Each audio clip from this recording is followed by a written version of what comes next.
Good morning guys. कैसे हैं आप सभी। आई होप आप सभी बहुत अच्छे होंगे और अपनी पढ़ाई बहुत अच्छे से कर रहे होंगे। साथ ही साथ आप घर पर होंगे और सुरक्षित होंगे। दोस्तों, आप सभी को अपने घर पर रहना है और अपना बहुत ध्यान रखना है और अपनी पढ़ाई भी अच्छे से करनी है। आज है 11 मई 2021 और हम देखेंगे 11 मई का करंट अफेयर। सारे क्वेश्चंस कवर करेंगे, तो पूरा वीडियो ध्यान से देखना है, वीडियो के लास्ट तक बने रहना है। और हाँ गाइस, अगर आप पहली बार इस वीडियो को देख रहे हैं और पहली बार हमारे चैनल पर आए हैं तो सबसे पहले चैनल को सब्सक्राइब कर लें, साथ ही साथ बेल आइकन प्रेस कर दें ताकि जो भी नया वीडियो है उसका नोटिफिकेशन आपको मिल जाए। तो चैनल को सब्सक्राइब कर लेना है, बेल आइकन प्रेस कर देना है। और हाँ, आपके जितने भी दोस्त हैं, जितने भी स्टडी ग्रुप हैं, सबके साथ वीडियो को शेयर करें, चैनल को शेयर करें और चैनल को सपोर्ट करें। तो चलिए स्टार्ट करते हैं। देखना है पूरा वीडियो लास्ट तक। पहला क्वेश्चन देखते हैं। पहला प्रश्न है, राष्ट्रीय प्रौद्योगिकी दिवस कब मनाया जाता है। ऑप्शन ए है 8 मई, ऑप्शन बी है 9 मई, ऑप्शन सी है 10 मई और ऑप्शन डी है 11 मई। राष्ट्रीय प्रौद्योगिकी दिवस, national technology day, national technology day कब मनाते हैं। तो यह मनाया जाता है 11 मई को, यानी कि आज के दिन। आज के दिन मनाते हैं राष्ट्रीय प्रौद्योगिकी दिवस। अच्छा, क्यों मनाते हैं। इसलिए मनाते हैं क्योंकि आज के दिन यानी कि 11 मई 1998 को भारत की जो न्यूक्लियर मिसाइल है शक्ति 1 इसका सफल परीक्षण किया गया था पोखरण में। राजस्थान स्थित जो पोखरण है वहाँ पर इसका परीक्षण हुआ था शक्ति 1 न्यूक्लियर मिसाइल का 1998 में, आज ही के दिन। तो उसी की एनिवर्सरी के रूप में, उसी को याद करने के रूप में यह दिवस मनाते हैं, राष्ट्रीय प्रौद्योगिकी दिवस। कब मनाते हैं, 11 मई को। ऑप्शन डी इसका राइट आंसर हो जाएगा। अच्छा, प्रौद्योगिकी तो ये कोई मिनिस्ट्री ने आयोजित किया होगा। तो ये ministry of science and technology, health and जो फैमिली वेलफेयर, अर्थ साइंस है। आप सिंपली याद कर लीजिए ministry of science and technology. तो इसके द्वारा मनाया जाता है। इसके चेयरमैन कौन है, इसके जो अध्यक्ष हैं वो हैं हर्षवर्धन। आपके जो हर्षवर्धन जी हैं वो इसके अध्यक्ष हो जाएंगे। और इसका जो हेडक्वार्टर है वो है दिल्ली में, दिल्ली के चांदनी चौक में। इस प्रश्न का राइट आंसर है ऑप्शन डी 11 मई। आइए बढ़ते हैं आगे, देखते हैं अगला प्रश्न। नेक्स्ट है, हाल ही में किस राज्य ने बाल चिकित्सा टास्क फोर्स जो है उसका गठन करने की घोषणा की है। तो एक टास्क फोर्स बनाई है बाल चिकित्सा यानी कि चिल्ड्रन के मेडिकल से रिलेटेड एक टास्क फोर्स का गठन किया है, या फिर गठन करने की घोषणा किस राज्य ने की है। ऑप्शन देख लेते हैं, आंध्र प्रदेश, तमिलनाडु, महाराष्ट्र और तेलंगाना। इसका राइट आंसर हो जाएगा ऑप्शन सी, महाराष्ट्र। महाराष्ट्र राज्य ने घोषणा की है कि वो एक बाल चिकित्सा टास्क फोर्स का गठन करेगा। तो ये फोर्स जो है उसका गठन क्यों किया जा रहा है, तो जो कोरोना महामारी फैल रही है, कोरोना की जो दूसरी लहर आई है, उसी से बचाव के लिए इस फोर्स का गठन किया जा रहा है। ये जो फोर्स होगी, ये फोर्स ऑक्सीजन की आपूर्ति के बारे में जांच करेगी, उस पर निगरानी रखेगी कि पूरे जो राज्य में है ऑक्सीजन की आपूर्ति हो रही है। कोरोना की चिकित्सा से लेकर जो भी संबंधित चीज़ें होंगी उन सभी पर निगरानी करेगी। तो ये टास्क फोर्स है। अच्छा, एक टास्क फोर्स का गठन जो है सुप्रीम कोर्ट के द्वारा भी किया जा रहा है। सुप्रीम कोर्ट ने भी घोषणा की है कि 12 सदस्यीय नेशनल टास्क फोर्स जो है स्थापित की जाएगी।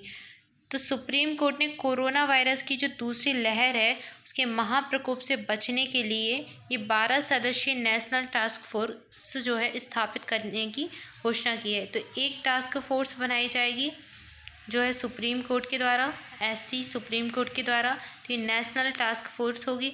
और ये जो बाल चिकित्सा टास्क फोर्स है वो बना रहा है महाराष्ट्र राज्य। तो कंफ्यूज नहीं होना है, बाल चिकित्सा टास्क फोर्स महाराष्ट्र और national task force supreme court. ठीक है, आई थिंक आपको क्लियर हो गया होगा। ऑप्शन सी इस प्रश्न का राइट आंसर है, महाराष्ट्र राज्य। महाराष्ट्र की राजधानी क्या है, मुंबई। ठीक है, आइए देखते हैं अगला प्रश्न। नेक्स्ट है, हाल ही में किस एजुकेशन बोर्ड ने मोबाइल ऐप दोस्त फॉर लाइफ लॉन्च किया है। इंपॉर्टेंट क्वेश्चन है, नोट कर लीजिए, स्टार मार्क लगा लीजिए। ऑप्शन ए है सीबीएसई बोर्ड, ऑप्शन बी है दिल्ली बोर्ड, ऑप्शन सी है भोपाल बोर्ड और ऑप्शन डी है तमिलनाडु बोर्ड। इस प्रश्न का राइट आंसर हो जाएगा option A, CBSE board. CBSE board एक मोबाइल एप्लीकेशन दोस्त फॉर लाइफ लॉन्च किया है। इम्पॉर्टेंट है ये एप्लीकेशन, बच्चों के लिए एप्लीकेशन लॉन्च किया गया है, दोस्त फॉर लाइफ, दोस्त फॉर लाइफ। तो ये एप्लीकेशन का नाम याद रखना है और किसने लॉन्च किया है, सीबीएसई बोर्ड ने। ठीक है, ऑप्शन ए इस प्रश्न का राइट आंसर हो जाएगा। देखते हैं अगला प्रश्न। नेक्स्ट है, Laureus world sportsman of the year 2021, यानी कि इस ईयर का जो Laureus world sportsman of the year का अवार्ड है वो किसे दिया गया है। ऑप्शन ए है राफेल नडाल, ऑप्शन बी है रोजर फेडरर, ऑप्शन सी है पीवी सिंधु और ऑप्शन डी है साइना नेहवाल। इस प्रश्न का राइट आंसर है option A Rafael Nadal. Rafael Nadal को ये पुरस्कार दिया गया है, ये अवार्ड सम्मानित किया गया है। कौन सा अवार्ड है, Laureus world sportsman of the year 2021। 2021 का जो Laureus world sportsman of the year का अवार्ड है मिला है राफेल नडाल को। ऑप्शन ए राइट आंसर है। बहुत इंपॉर्टेंट क्वेश्चन है, मोस्ट इंपॉर्टेंट क्वेश्चन है। जो भी एनटीपीसी के बच्चे हैं और ग्रुप डी के बच्चे हैं, इंपॉर्टेंट क्वेश्चन है, रट लो स्टार मार्क लगा के। ठीक है, किसी ना किसी शिफ्ट में जरूर पूछा जाएगा राफेल नडाल। देखते हैं अगला प्रश्न। नेक्स्ट है, किस राज्य सरकार ने हाल ही में ग्लाइफोसेट पर पूर्णतः प्रतिबंध लगा दिया है। ग्लाइफोसेट, ऑप्शन ए है बिहार, ऑप्शन बी है तेलंगाना, ऑप्शन सी है असम और ऑप्शन डी है कर्नाटक।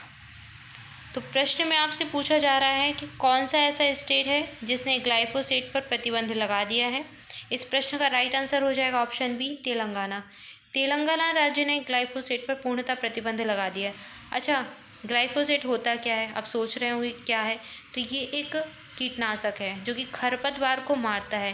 तो ये खरपतवार नष्ट करने वाला कीटनाशक है। इसका उपयोग तेलंगाना सरकार के द्वारा या तेलंगाना राज्य में किसानों के द्वारा किया जाता था। जो कपास की फसल होती है उस पर कीटनाशक जो आ जाते हैं, जो खरपतवार आ जाते हैं, तो उनको मारने के लिए इसका यूज़ किया जाता था, ग्लाइफोसेट। तो इस पर तेलंगाना की सरकार ने हाल ही में पूर्णतः प्रतिबंध लगा दिया है। क्यों लगा दिया है, क्योंकि ऐसा माना जाता था कि ये जो खरपतवार है इसके उपयोग से लोगों को कैंसर होता था। तो ये कैंसर कारक या कैंसर जैनिक खरपतवार था, कैंसर जैनिक जो है वो कीटनाशक था, इसलिए इसके उपयोग पर प्रतिबंध लगाया है तेलंगाना सरकार ने। तो ऑप्शन बी इसका राइट आंसर हो जाएगा। ग्लाइफोसेट याद रखना है। आपसे ऐसे भी प्रश्न पूछ सकते हैं कि ग्लाइफोसेट क्या है, तो उसमें ऑप्शन में दे देंगे तो आपको लिखना होगा कीटनाशी है या खरपतवार नाशक है। तो ये राइट आंसर हो जाएगा। ठीक है, तो ऑप्शन बी इसका राइट आंसर है तेलंगाना। देखते हैं अगला प्रश्न। नेक्स्ट है, हिंदुस्तानी व पाश्चात्य संगीत पर अच्छी पकड़ रखने वाले निम्न में से किस प्रसिद्ध संगीतकार का 93 वर्ष की उम्र में निधन हो गया। ऑप्शन ए है राहुल सचदेवा, ऑप्शन बी है कमिल वासुदेव, ऑप्शन सी है अमाल मलिक और ऑप्शन डी है वनराज भाटिया। इस प्रश्न का राइट आंसर है ऑप्शन डी वनराज भाटिया। वनराज भाटिया एक हिंदुस्तानी और पाश्चात्य संगीत के संगीतकार थे, प्रसिद्ध कंपोजर थे, म्यूजिक कंपोजर थे। इनका हाल ही में निधन हो गया है 93 वर्ष की उम्र में। अच्छा, अगर आपने वो मूवी देखी हो, कौन सी मूवी, एक जो है परदेस हो गई, घातक हो गई, दामनी हो गई, तरंग हो गई, जाने भी दो यारों, तो ये सारी जो मूवी हैं इनका म्यूज़िक कंपोज इन्होंने ही किया था, वनराज भाटिया ने। इसके अलावा 2 टीवी शो जो नाम बहुत फेमस है, भारत एक खोज और तमस, इन दोनों का भी जो म्यूज़िक है वो इन्हीं ने ही बनाया था, वनराज भाटिया ने। तो हाल ही में इनका निधन हो गया है 93 वर्ष की उम्र में। आपसे प्रश्न इस तरह से पूछ सकते हैं कि वनराज भाटिया किस क्षेत्र से संबंधित है, तो ये एक संगीतकार हैं, याद रखना है। ठीक है, ऑप्शन डी इस प्रश्न का राइट आंसर हो जाएगा। देखते हैं अगला प्रश्न। नेक्स्ट है, किस देश के पर्वतारोही कामिरीता शेरपा दुनिया की सबसे ऊंची चोटी माउंट एवरेस्ट पर 25 बार चढ़ने वाली दुनिया के पहले पर्वतारोही बन गए हैं। ऑप्शन ए है भूटान, ऑप्शन बी है श्रीलंका, ऑप्शन सी है नेपाल और ऑप्शन डी है भारत।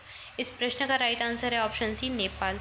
कामिरीता शेरपा, नाम याद रखना है, इंपॉर्टेंट नाम है। ऑप्शन टिक लगा लो, इसको स्टार मार्क लगा लो। कामिरीता शेरपा कहाँ की हैं, नेपाल की हैं और दुनिया की ऐसी पहली व्यक्ति हैं, ऐसे पहले पर्वतारोही हैं जिन्होंने माउंट एवरेस्ट जो चोटी है, दुनिया की सबसे ऊंची चोटी माउंट एवरेस्ट जो कि नेपाल में ही स्थित है, इसको 25 बार फतह कर लिया है और इन्होंने अपना ही रिकॉर्ड तोड़ा है।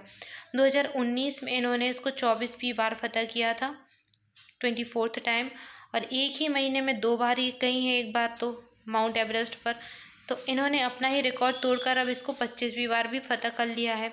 अच्छा, इन्होंने सबसे पहली बार 1994 में चढ़ाई की थी। सबसे पहली बार जब ये माउंट एवरेस्ट पर चढ़ी थी तो 1994 में माउंट एवरेस्ट की चोटी पर सबसे पहली बार पहुंचे थे कामिरीता शेरपा।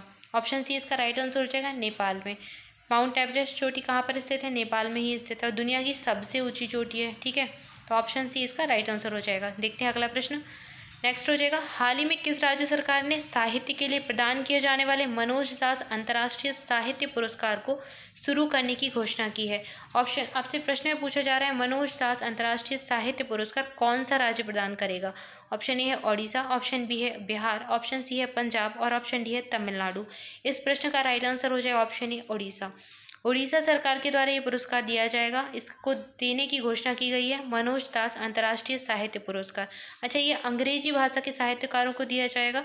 उड़ीसा राज्य के जो भी साहित्यकार अंग्रेजी भाषा के लिए रचनात्मक कार्य करेंगे, रचनात्मक साहित्य की रचना करेंगे, उन्हें ये पुरस्कार दिया जाएगा, मनोज दास साहित्य पुरस्कार। मनोज दास कौन थे? उड़ीसा के एक साहित्यकार थे जिन्हें अंग्रेजी भाषा और उड़ीसा भाषा का, उड़िया जो भाषा है उसका अच्छा ज्ञान था और इन्हें पद्मश्री और पद्म विभूषण पुरस्कार से भी सम्मानित किया जा चुका है। तो इन्हीं की याद में, इन्हीं की स्मृति में और इन्हीं को सम्मानित करने के लिए इस पुरस्कार की घोषणा की है उड़ीसा सरकार के द्वारा। बात हो रही है उड़ीसा की, तो इसके बारे में देख लेते हैं। उड़ीसा की राजधानी भुवनेश्वर, और भुवनेश्वर का नाम याद रखना है। भुवनेश्वर भारत का ऐसा पहला शहर है जिसके ऐसा पहली सिटी है जिसे ISO सर्टिफिकेट प्राप्त है। तो ये ISO सर्टिफिकेट प्राप्त दुनिया मतलब सारी भारत का पहला शहर है, देश का पहला शहर है। इसके अलावा भुवनेश्वर में ही बहुत सारी चीज़ें हैं, जैसे कि फायर पार्क स्थित है। कोविड वॉरियर जो मेमोरियल है वो भी भुवनेश्वर में ही स्थापित है। उड़ीसा में ही स्थित है राउरकेला। राउरकेला में भारत का सबसे बड़ा हॉकी स्टेडियम बनने जा रहा है, तो ये भी याद रखना है। इसके अलावा चिल्का लेक पूछी जाती है बहुत, तो उड़ीसा में ही स्थित है। व्हीलर द्वीप पूछा जाता है, तो व्हीलर द्वीप भी उड़ीसा राज्य में स्थित है, जिसका नाम परिवर्तित करके कर दिया गया है APJ अब्दुल कलाम द्वीप। क्या? APJ अब्दुल कलाम द्वीप, इसका नाम परिवर्तित करके कर दिया गया है व्हीलर द्वीप का। उड़ीसा में स्थित है भीतरकनिका नेशनल पार्क और सिमलीपाल नेशनल पार्क। तो ये राष्ट्रीय उद्यान भी उड़ीसा राज्य के ही हैं, पूछे जाते हैं। अगर आपसे पूछ लें मिशन जीरो कहाँ का है, तो उड़ीसा राज्य का है। और यहाँ पर एक स्वच्छ बिंदु सागर पहल भी शुरू की गई थी, तो ये भी उड़ीसा राज्य की है। यहाँ के जो मुख्यमंत्री हैं वो कौन है? नवीन पटनायक। तो नवीन पटनायक यहाँ के मुख्यमंत्री हो जाएंगे और गणेशी लाल यहाँ के राज्यपाल हो जाएंगे। तो ये सब आप याद रखें। अच्छा, उड़ीसा राज्य को पहले उड़ीसा बोलते थे। क्या बोलते थे? उड़ीसा, उड़ीसा ऐसे लिखते थे।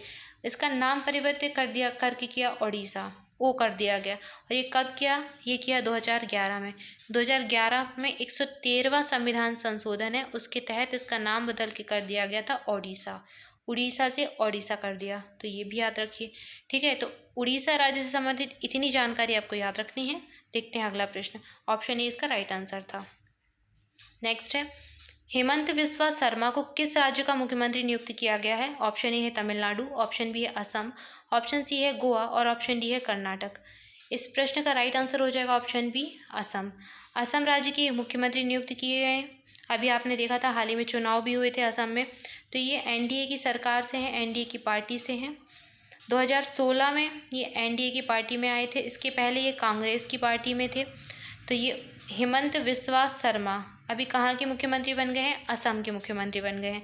ऑप्शन बी इस प्रश्न का राइट आंसर हो जाएगा। अच्छा, असम के साथ साथ अभी कहाँ कहाँ पर चुनाव हुए हैं आपको कमेंट बॉक्स में करके बताना है, कमेंट बॉक्स में आंसर करना है कि अभी हाल ही में किन किन राज्यों में चुनाव कराए गए हैं। ठीक है, विधानसभा के चुनाव किन किन राज्यों में हुए हैं, मैंने आपको कल ही बताया था, आपको अब बताना है। तो इस प्रश्न का राइट आंसर हो जाएगा option B Assam. Himanta Biswa Sarma important नाम है, याद रखिए मुख्यमंत्री का। ठीक है, देखते हैं अगला प्रश्न।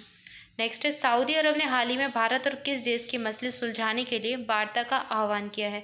ऑप्शन ए है पाकिस्तान, ऑप्शन बी है नेपाल और ऑप्शन सी है चीन और ऑप्शन डी है बांग्लादेश। अच्छा, आप गैस कीजिए इसका आंसर क्या होगा। आप प्रश्न देखकर ही आंसर दे सकते हैं कि भारत और किस देश के बीच जो मसले हैं उनको सुलझाने के लिए वार्ता का आह्वान किया जा रहा है। तो भारत के सबसे ज़्यादा मसले होते हैं पाकिस्तान के साथ। इस प्रश्न का राइट आंसर हो जाएगा ऑप्शन ए पाकिस्तान।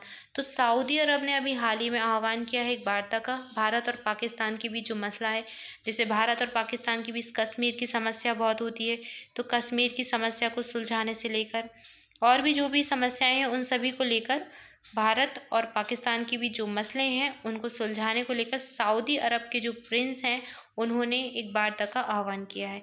इस प्रश्न का राइट आंसर हो जाएगा ऑप्शन ए। क्या हो जाएगा? पाकिस्तान। अच्छा, सऊदी अरब के प्रिंस ने ये आह्वान किया है, तो इनके युवराज का नाम याद कर लीजिए। क्राउन प्रिंस नाम क्या है? मोहम्मद बिन सलमान। मोहम्मद बिन सलमान ये यहाँ के क्राउन प्रिंस हैं या फिर इन्हें युवराज कहते हैं। ऑप्शन ए इसका राइट आंसर हो जाएगा। ठीक है, सो गाइज ये था आज का करंट अफेयर। आज के लिए आपका प्रश्न है, केरल ने 2021-22 तक 30 लाख नए कनेक्शन प्रदान करने के लिए कौन सी योजना चलाई है? ऑप्शन ए है जल जीवन मिशन, ऑप्शन बी है पर्वतधारा योजना, ऑप्शन सी है जल क्रांति मिशन और ऑप्शन डी है हर घर जल। इस प्रश्न का राइट आंसर आपको कमेंट बॉक्स में करना है। जो बच्चे, जो भी स्टूडेंट हमारा डेली करंट अफेयर का वीडियो देखते हैं, उनसे ये प्रश्न आसानी से बन जाएगा। तो आपको डेली वीडियो देखना है, करंट अफेयर का वीडियो डेली मिलता है, आपको डेली इस वीडियो को फॉलो करना है। साथ ही साथ अपने दोस्तों के साथ शेयर करना है, आपके जितने भी स्टडी ग्रुप हैं सबके साथ शेयर करें, हमारे चैनल को सपोर्ट करें। और हाँ गाइस, अगर आप पहली बार चैनल पर आए हैं या फिर पहली बार वीडियो देख रहे हैं तो चैनल को सब्सक्राइब कर लें, साथ ही साथ बेल आइकन प्रेस कर दें ताकि आपको जो भी नया वीडियो आए उसका नोटिफिकेशन मिल जाए। तो वीडियो को लाइक करना है, शेयर करना है और सब्सक्राइब करना है। So thank you guys for watching this video. आप सभी घर पर रहें, सुरक्षित रहें और अपनी पढ़ाई करते रहें। Thank you so much. मिलते हैं नेक्स्ट वीडियो में।